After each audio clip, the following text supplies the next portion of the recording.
console as output. So now we'll move to the next method, is get current URL. Okay, get current URL. So how to use the get current URL? We'll close this Chrome. Here we'll give the URL as a variable name, and here we need to give get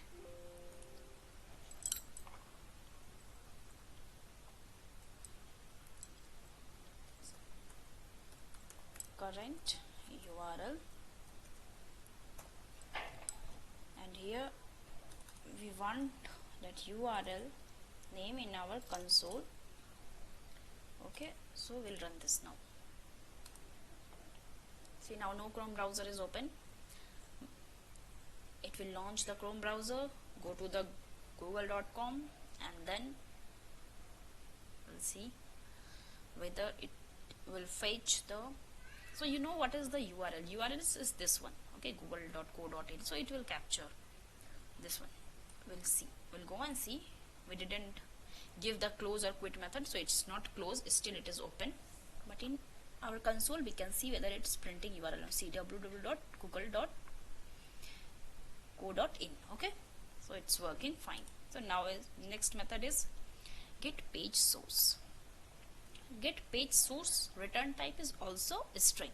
So in this only we'll modify source.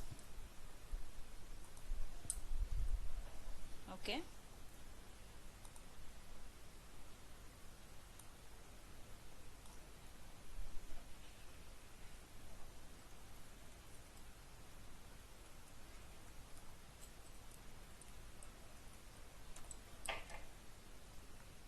and now this source will be stored in a source variable, and then in console we can see the output. Okay, we'll run, we'll close this, the old Chrome, and see it launched the Chrome browser. Navigate to google.com, then window will maximize. It will not close the Chrome browser because we didn't use quit or close method. Okay, so it, for title it will capture this one, for URL it will capture this one. Now we want to capture the page source. See, capture the page source. It's so many things. If you see, you think what is this, you just copy this one, just paste in the window doc file, then go to that window, click here, right click, okay, then view page source. Okay, and then just for our satisfaction we can copy just one line. Okay, and then we want to search here whether it is, see, means this is the output.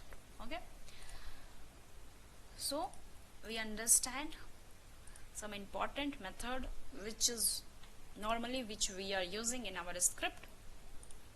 So these three is a return type is a string, this return type is a void. Okay, so thank you.